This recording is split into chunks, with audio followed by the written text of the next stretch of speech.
بہرحال اللہ پاک نے اپنی مشیت کے ساتھ، اپنی چاہت کے ساتھ سارے نظام کو جوڑا ہے اور چلایا ہے۔ ایک بندہ اس کی ذمہ داری ہے کہ ہوگا وہی جو اللہ چاہیں گے، ہدایت اسی کو ملے گی جس کو اللہ ہدایت پر رکھیں گے، لیکن بندے کی ذمہ داری ہے کہ اللہ سے ہدایت مانگے۔ بندے کو صراط مستقیم وہی رہے گا جس کو اللہ چاہیں گے، بندے کی ذمہ داری ہے کہ اپنے صراط مستقیم پر رہنے پر ہدایت کی اللہ سے دعائیں مانگتا رہے۔ اسی طریقے سے ایک جگہ اللہ فرماتے ہیں لَهُ مَا فِي السَّمَاوَاتِ وَمَا فِي الْأَرْضِ إِن تُبْدُوا مَا فِي أَنفُسِكُمْ أَوْ تُخْفُوهُ يُحَاسِبْكُمْ بِهِ اللَّهُ فَيَغْفِرُ لِمَن يَشَاءُ وَيُعَذِّبُ مَن يَشَاءُ وَاللَّهُ عَلَى كُلِّ شَيْءٍ قَدِيرٌ۔ جس کو چاہیں گے اللہ بخش دیں گے اور جس کو چاہیں گے اس کو عذاب دیں گے۔ بخشش کو بھی اپنی چاہت کے ساتھ اور عذاب کو بھی اپنے چاہت کے ساتھ اللہ نے اپنی مشیت کے ساتھ جوڑا ہے۔ اب بندے کے لیے یہ جائز نہیں ہے کہ ہاتھ پر ہاتھ دھر کر بیٹھ جائے کہ ہوگا تو وہی جو اللہ چاہیں گے، اگر اللہ نے میری بخشش کو چاہ لیا تو میں کچھ بھی نہ کروں پھر بھی بخشش ہو جائے گی، اور اگر اللہ نے مجھے عذاب دینا چاہا تو میں جو کچھ بھی کرتا رہوں پھر بھی اللہ عذاب دیں گے۔ یہ جائز نہیں ہے، بلکہ ہر بندے کی ذمہ داری ہے، ہر بندے کے لیے ضروری، واجب اور فرض ہے کہ اللہ سے مغفرت مانگتا رہے، ہر وہ عمل کرتا رہے جس کو اللہ نے قرآن میں بیان فرمایا یہ کرو گے تو میں بخشش کا معاملہ کروں گا۔ ان تجتنبوا کبائر ما تنہون عنہ نکفر عنکم سیئاتکم، اگر تم گناہ کبیرہ کو چھوڑ کر زندگی گزارو گے میں تمہاری بخشش کا معاملہ کر دیا کروں گا۔ یا ایھا الذین آمنوا ان تتقوا اللہ یجعل لکم فرقانا ویکفر عنکم سیئاتکم ویغفر لکم ذنوبکم۔ تقوی، اللہ کا ڈر دل کے اندر پیدا کرو گے۔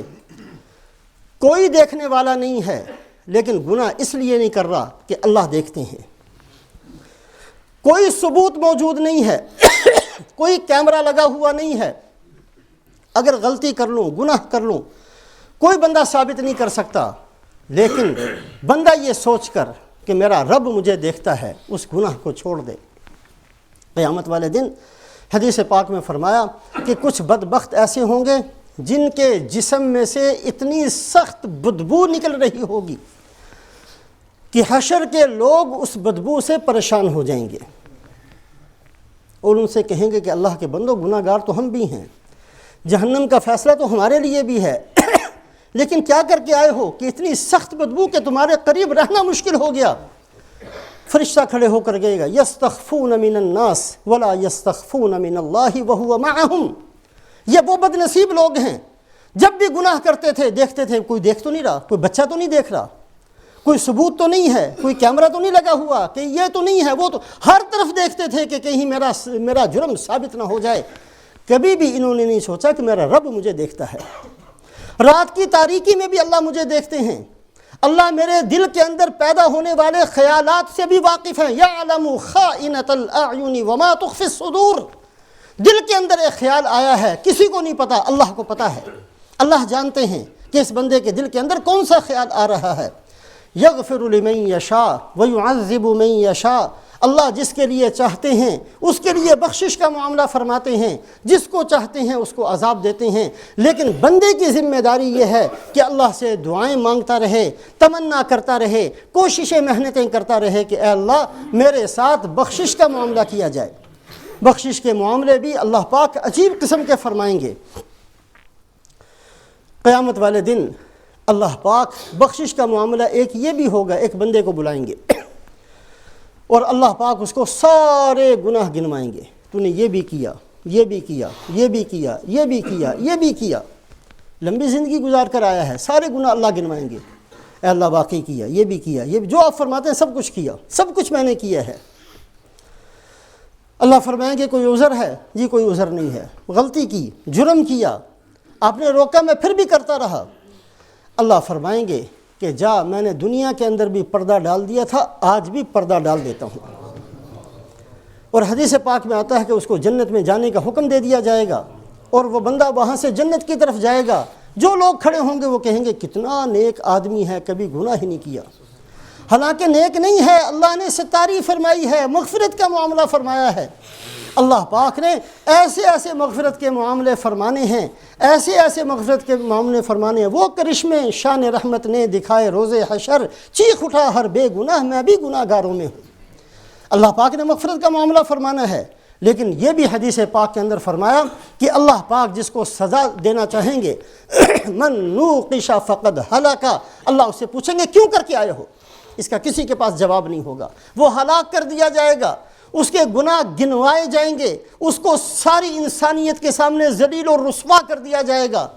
یہ اللہ پاک نے اپنی مشیت کے ساتھ جوڑا ہے، لیکن میری آپ کی ہر مسلمان کی ذمہ داری یہ ہے ہم اللہ سے مغفرت مانگتے رہیں، اللہ سے دعائیں کرتے رہیں، دل کے اندر یہ چاہت اور یہ تمنا لے کر جیتے رہیں کہ اے اللہ ہر اس عمل کی توفیق نصیب فرما جس پر آپ میرے گناہوں کو بخش دیں، اے اللہ ہر اس توبہ کی توفیق نصیب فرما جس کی وجہ سے آپ میرے گناہوں کو نیکیوں سے بدل دیں، اس لیے کہ بعض دفعہ توبہ اللہ کو اتنی پسند آتی ہے، ایسی قبول ہوتی ہے، بندہ جب ندامت کے ساتھ اور افسوس کے ساتھ آنسو بہاتا ہے تو اللہ فرماتے ہیں کہ جو تو نے گناہ کیے تھے میں نے وہ بھی اس توبہ کی وجہ سے نیکیوں سے بدل دیے۔ حضرت معاویہ رضی اللہ تعالیٰ عنہ سوئے ہوئے تھے، کسی نے آ کر پاؤں ہلایا، اٹھایا، اٹھو اٹھو تہجد کا وقت ہے، نماز پڑھو، تہجد پڑھ لو۔ حضرت معاویہ رضی اللہ عنہ بیٹھ کے بھائی تم ہو کون؟ اس لیے کہ کمرے میں تو دروازے بند ہیں، تم کیسے اندر آ گئے؟ کہا میں شیطان ہوں، تہجد کی نماز کے لیے اٹھانے آیا ہوں۔ اور شیطان ہو کر تم نے تہجد کے لیے اٹھایا؟ کہا جی اصل بات یہ ہے کل آپ کی تہجد رہ گئی تھی، آپ سارا دن اتنا روئے ہیں کہ اللہ پاک نے مقبول تہجد بھی لکھ دی اور جتنی تہجدیں فوت ہوئی تھی سب کا اللہ پاک نے اجر و ثواب لکھ دیا۔ اور بھائی جتنا ہے اتنے لو، زیادہ نہیں میں تمہیں دلوانا چاہتا اس لیے اٹھاتا ہوں۔ شیطان بڑی کوشش کرتا ہے۔ بہرحال ہماری ذمہ داری یہ ہے کہ اللہ سے یہ دعائیں مانگتے رہیں، اے اللہ ایسی توبہ کی توفیق نصیب فرما جس توبہ پر آپ گناہوں کو بخش دیا کرتے ہیں، اے اللہ ایسی ندامت کی توفیق نصیب فرما ہم ہر نیکی پر بھی گناہ پر بھی ایسے ہمارے دل کے اندر حسرت اور افسوس پیدا ہو کہ میں اللہ کا بندہ تھا، اللہ کی نعمتیں استعمال کرتا تھا، اللہ پاک کی بے تحاشا نعمتوں کو استعمال کیا، کتنا میں گستاخ اور بدتمیز ہوں کہ پھر اللہ کی نافرمانی کی، اللہ کا کھا کر نافرمانی کی۔ ایک بیٹا اگر میرے کھا کر میرے گھر کے اندر میرے خلاف کوئی بات کرے کتنا غصہ آئے گا کہ یہ عجیب بیٹا ہے۔ ہم اللہ پاک کی دی ہوئی زندگی استعمال کرتے ہیں، اللہ پاک کی دی ہوئی آنکھوں کو استعمال کرتے ہیں، اللہ کی دی ہوئی زبان سے سارا دن بولتے ہیں، اللہ پاک کے دیے ہوئے دماغ سے سوچتے ہیں، اللہ پاک کی دی ہوئی نعمتوں کو استعمال کرتے ہیں، اللہ کی دی ہوئی جوانی کو کہاں اللہ کی نافرمانیوں میں خرچ کرتے ہیں، اور پھر کبھی ندامت اور افسوس اور ایک آنسو نہیں نکلتا۔ اے اللہ ایسی توبہ کی توفیق نصیب فرما جس سے آپ بخشش کا معاملہ فرما دیا کرتے ہیں۔ اللہ پاک اپنی چاہت کے ساتھ جوڑتے ہیں، لیکن بندوں کی ذمہ داری یہ ہے کہ اللہ سے دعائیں مانگیں، تمنائیں کریں اور اس کی کوشش اور محنت کرتے رہیں۔ ایک جگہ اللہ فرماتے ہیں قُلْ إِنَّ الْفَضْلَ بِيَدِ اللَّهِ يُؤْتِيهِ مَن يَشَاءُ وَاللَّهُ ذُو الْفَضْلِ الْعَظِيمِ۔ فضل، مہربانی، فضل کہتے ہیں زیادتی کو۔ ایک آدمی آپ کا ملازم ہے، آپ نے اس کی 200 پاؤنڈ تنخواہ مقرر کی، جب تنخواہ دینے کا وقت آیا تو آپ نے 200 کی بجائے 2000 اس کو دے دیا۔ وہ کہے گا یہ کیا؟ آپ کہیں گے جی 200 تیری تنخواہ ہے، باقی میری طرف سے ہدیہ ہے، میری طرف سے خوشی کا اظہار ہے۔ فضل یہی ہے کہ اللہ پاک اعمال کا بدلہ بھی بڑھا چڑھا کر دیں گے اور پھر یہ فرمائیں گے کہ یہ بھی لے لو، یہ بھی لے لو، یہ بھی لے لو، یہ سارا میرا فضل ہے۔ یہ فضل کا معاملہ ہر ایک کے ساتھ نہیں ہوگا۔ ان الفضل بید اللہ، فضل کے مالک صرف اللہ ہوں گے، جس کے لیے چاہیں گے اسی کے ساتھ فضل کا معاملہ فرمائیں گے، کسی اور کے ساتھ نہیں، مشیت کے ساتھ، اللہ کے اپنی مرضی کے ساتھ رکھا ہے۔ رسول پاک علیہ السلام نے ایک دفعہ مثال دی، آپ نے فرمایا کہ میری اور گزشتہ امتوں کی مثال ایسے ہے، ایک آدمی نے مزدور رکھے، مزدوری پر کام کروایا، صبح سے لے کر ظہر تک وہ کام کرتے رہے، مزدوری کے اندر 1 درہم ان کو دے دیا۔ دوسرا مزدور رکھا، ظہر سے عصر تک کام کروایا، اس کے مزدوری میں 1 درہم دیا۔ پھر اس بندے نے ایک مزدور رکھا، عصر سے مغرب جو بہت تھوڑا سا ٹائم تھا اس میں کام کروایا اور ڈبل مزدوری اس کو دے دی۔ جب مثال سمجھ میں آ گئی آپ نے فرمایا پہلی امت یہ یہودی ہیں، بڑا کام کیا مزدوری تھوڑی ملی، دوسری یہ نصارہ ہیں، کام کیا مزدوری تھوڑی ملی، اور تیسرا جو ہے مثال یہ میری امت ہے، کام تھوڑا کرے گی، عمر تھوڑی ہے، اجر و ثواب اللہ بڑھا چڑھا کر دیں گے۔ یہود و نصارہ نے کہا کہ اس میں ہمارا کیا قصور ہے، ہم نے بھی تو محنت کی ہے۔ اللہ پاک نے فرمایا ذالک فضل اللہ یؤتیہ من یشاء، میرا فضل ہے، میں جس کو چاہوں دوں۔ اللہ پاک فضل کا معاملہ فرمائیں گے، جس کے ساتھ چاہیں گے فرمائیں گے، لیکن ہماری سب کی ذمہ داری ہے، ہم سب محتاج ہیں، ہمیں دعا مانگنے کا حکم ہے، ہم تمنا کریں، ہم کوشش کریں، ہم محنت کریں کہ اے اللہ قیامت والے دن میرے ساتھ فضل کا معاملہ ہو۔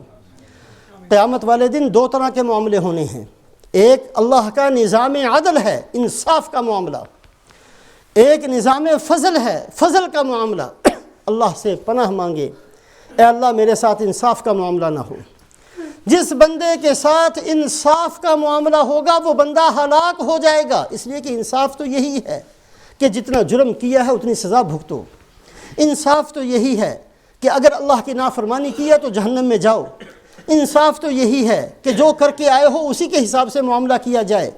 سلطان باہو رحمۃ اللہ علیہ کا جو یہ شعر ہے، جے تو عدل کریں تو تھر تھر کمبن اچیاں شانہ والے ہو، جے تو فضل کریں تے بخشے جاون میں جے منہ کالے ہو۔ اگر فضل ہوگا تو ہمارے جیسوں کی بخشش ہو جائے گی۔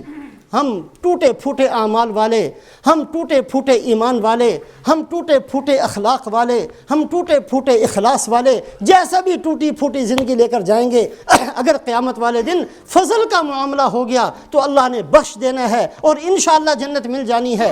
خدا نہ خواستہ اگر عدل اور انصاف کا معاملہ ہوا تو وہ بندے ہلاک ہو جائیں گے۔ ذالک فضل اللہ یؤتیہ من یشاء، فضل اللہ کی مشیت کے ساتھ ہے، لیکن ہم سب کی ذمہ داری یہ ہے کہ اللہ سے فضل مانگیں، دعا کریں، تمنا کریں، کوشش محنت میں لگے رہیں کہ قیامت والے دن اللہ پاک اپنے فضل کا معاملہ فرمائے۔ ایک جگہ اللہ فرماتے ہیں ان یشاء یذہبکم ویستخلف من بعدکم ما یشاء کما انشأکم من ذریۃ قوم آخرین۔ اللہ قادر ہیں اس پر، اگر تم فرما برداری نہیں کرو تم سب کو ختم کر دیں، کوئی ایسا عذاب ہے سب کو ختم کر دیں، تمہاری جگہ کسی اور کو لا کر اللہ کھڑا کر دیں۔ اللہ کا نظام ہے، تلک الایام نداولها بین الناس۔ اللہ نے جس سے چاہا، جس قوم سے چاہا اس سے دین کی خدمت لی ہے۔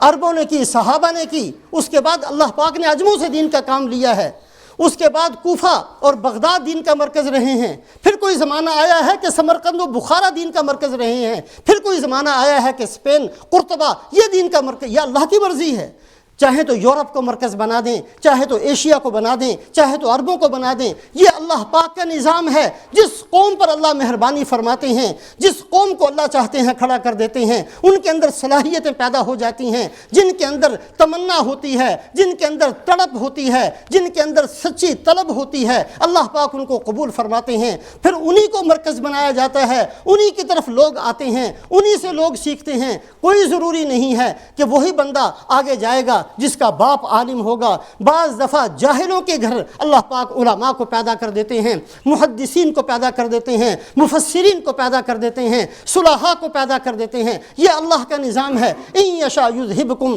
ویستخلف من بعدکم ما یشاء، اللہ چاہیں تمہیں ہٹا دیں اور تمہاری جگہ کسی اور قوم کو لا کر کھڑا کر دیں، پھر ان کو امام بنایا جائے، ان کو مقتدا بنایا جائے، ان سے دین کا کام لیا جائے، ساری دنیا کو ان کے پیچھے لگا دیا جائے۔ یہ اللہ کی مرضی ہے۔ ہماری سب کی دعا یہ ہونی چاہیے، اے اللہ آپ نے قبول فرمایا ہے تو محروم نہ فرما، اے اللہ آپ نے نعمت دی ہے تو واپس نہ لے، اے اللہ آپ نے ہمیں نماز پڑھنے کی توفیق دے دی ہے تو یہ سلب نہ فرما۔ اگر آج ہم تلاوت کر رہے ہیں اللہ تیری توفیق سے ہے، یہ توفیق ہم سے سلب نہ ہو۔ اے اللہ اگر آپ نے اپنے گھر کی زیارت کروا دی ہے تو یہ توفیق سلب نہ فرما۔ اگر آپ نے ہمیں مدینہ منورہ پہنچا دیا ہے، آپ نے اپنے فضل سے پہنچایا، اے اللہ یہ توفیق سلب نہ فرما۔ جس عمل پر اگر ہم یہ دعا مانگیں گے کہ اے اللہ آپ کی توفیق سے میں نے کیا ہے، آپ کا بڑا احسان ہے، اے اللہ آپ نے مجھے توفیق دی اور آپ کی توفیق سے میں نے یہ نیکی کر لی، اے اللہ اس توفیق کو مجھ سے سلب نہ فرما۔ اس کی قدر کریں گے، اللہ پاک اس کی جگہ 2 عملوں کی، 3 عملوں کی، 4 عملوں کی توفیق دیں گے۔ اور اگر نیکی کر کے اس کو بڑا سمجھاؤ، جی ہماری وجہ سے مدرسہ بنا ہے، میں تھا تو مسجد بن گئی، ورنہ مسجد کہاں بن سکتی، بنا کے دکھاؤ مسجد۔ اگر اپنی نیکیوں کو اس طریقے سے کریں گے تو بہت قریب بہت ممکن ہے کہ اللہ پاک دوبارہ توفیق نہیں دیں گے. نہیں چاہیے ایسی نیکی، نہیں چاہیے ہمیں ایسی نیکی جس کے اوپر تیرے اندر تکبر پیدا ہو، نہیں چاہیے ہمیں ایسا تیرا مال. اور رسول پاک علیہ الصلوۃ والسلام، وقت نہیں ہے، بہت سارے واقعات، مال لے کر آئے بعد میں آپ نے رد فرما دیا، نہیں چاہیے مجھے تمہارا مال. جس کا مال لگ جائے اللہ کا شکر ادا کرے، جس کی زندگی لگ جائے اللہ کا شکر ادا کرے، جس کی پیشانی زمین پر اللہ کے سامنے جھک جائے اللہ کا شکر ادا کرے، جس کو قرآن پڑھنے کی توفیق مل جائے اللہ کا شکر ادا کرے، جس کو رات کے تہجد کے اندر 2 آنسو جس کے نکل جائیں اللہ کا شکر ادا کرے. اس سے اللہ پاک مزید توفیق نصیب فرمائیں گے. ورنہ اللہ قادر ہیں کسی کو بھی اٹھا کر باہر پھینک دیں اور اس کی جگہ لا کر کسی اور کو کھڑا کر دیں. اللہ پاک اپنے فضل و احسان سے ہمیں تمام اعمال صالحہ کی توفیق نصیب فرمائے.